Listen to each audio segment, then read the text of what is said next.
Welcome to The Explainer. Today, we're going to talk about something you use all the time, probably without even thinking about it: whole numbers. Now I know, they seem super simple, right? But the rules they play by, well, they're the absolute foundation of all of math. We're going to see how just one revolutionary idea totally changed how we see the world. So let me ask you something to get us started. For thousands of years, we've been counting stuff. One apple, two people, a million stars. But what about counting, well, nothing, the absence of things? It sounds kind of philosophical, but it's an incredibly powerful idea, and it's right at the heart of what we're talking about today. All right, so our story starts with the most basic thing in math, just counting. But we're going to throw in one little ingredient that completely changes the recipe. Okay, over on the left, you've got what we call natural numbers. These are the first numbers you ever learned, right? 1, 2, 3, your basic counting numbers. Easy peasy. But then, look at the right. We add just one single, kind of mind-blowing concept, the number 0. And boom, we get a whole new set, the whole numbers. So the huge difference maker here is 0. I mean, think about it. Every single natural number is also a whole number. But 0 is the special one. It's a whole number, but it's not a natural number, because you can't really count 0 things. It lets us represent the idea of nothing. So now we have our set of whole numbers. Great, but what's the next step? Well, we got to figure out how they relate to each other. How do they all line up? Who's next to who? First up, let's talk about the successor. It sounds like a fancy, technical word, but it's just about the simplest idea there is. The successor is just the next number in line. You find it by adding 1. So the successor of 10 is 11. The successor of 99 is 100. See? Super straightforward. And hey, if there's a next, there has to be a before, right? And that's the predecessor. The number that comes right before. You just subtract 1. The predecessor of 10 is 9. Simple. Well, for the most part. But here's a little riddle for you. Every single whole number has a successor. You can always add 1 and get the next number, forever and ever. But which whole number doesn't have a predecessor? It's got to be our new friend 0. In the world of whole numbers, there's just nothing before it. All this talk of before and after can feel a little abstract. So let's actually make a map for these numbers, a visual guide that makes everything about their order totally crystal clear. Let's see how the number line really brings it all to life. And the number line is the perfect tool for this. See how it starts at 0, our lowest whole number, and every number after that is just one perfect, equally spaced step away. And that arrow on the right, that's the important part. It tells us this thing goes on forever. There is no biggest whole number. It's a beautiful way to see order and infinity all at once.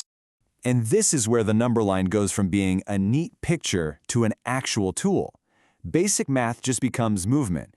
Adding means you take a few steps to the right toward the bigger numbers. Subtracting, you just walk back to the left. Want to do 3 plus 2? Start at 3, take 2 hops to the right, and you land right on 5. It's awesome. Okay, so we know what our numbers are, and we've put them on a map. Now for the really important part, learning the rules of the game. And these aren't just random facts to memorize for a test. These properties, they're like the laws of physics for how numbers actually work. First rule is called the closure property, and I love this in the club way of thinking about it. Imagine all the whole numbers are in this exclusive VIP club. If you take 2 members from the club, do something to them, is the answer you get still a member? Is it allowed back inside?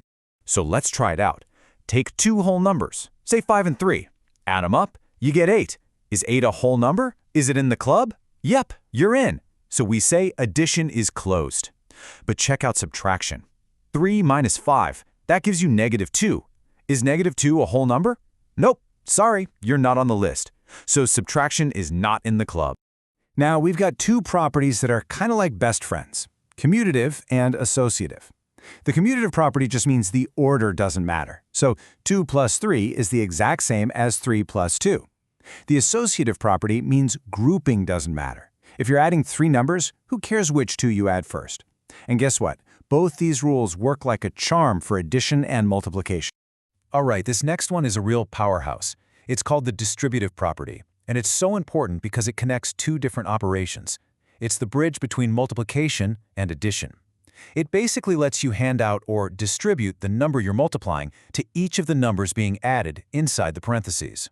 Let's see how it works with real numbers. You could do what's in the parentheses first, right? 3 plus 4 is 7, then 2 times 7 is 14. Simple. Or you could distribute that 2. So 2 times 3 is 6, and 2 times 4 is 8. And what's 6 plus 8? Still 14. You get the same answer, you just took a different path to get there. That's the distributive property for you. And finally, let's talk about identity. An identity element is basically the do-nothing number for an operation. It's the number that leaves the other number's identity, well, unchanged. So for addition, what can you add to any number that changes absolutely nothing? It's 0. And for multiplication, what can you multiply by that doesn't change a thing? It's 1.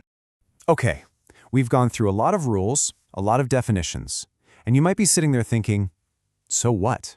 Why does any of this actually matter? Well, it's because understanding these abstract rules is what makes math go from being a chore to an amazing tool for just thinking. Seriously, these rules are your math superpowers. They're the secret behind all those cool mental math tricks. They are the absolute bedrock of algebra. When you see letters in math, they're just placeholders for numbers that have to follow these exact same rules. They let you take huge, scary-looking problems and break them down into little, easy pieces. It shows that math isn't magic, it's just a system of pure logic. And that's really the big takeaway here. When you get these properties, you're not just memorizing stuff for a test. You're actually learning the grammar, the language of numbers, and that lets you think in a new way and solve problems you've never even seen before. So, I'll leave you with a final thought to chew on. We figured out that the whole numbers go on forever. There's no biggest one. But what about that idea itself, the concept of infinity? Does infinity play by these same rules? What's infinity plus 1? Is it still infinity? Now that's a question that takes us to the really fun, wild edges of mathematics.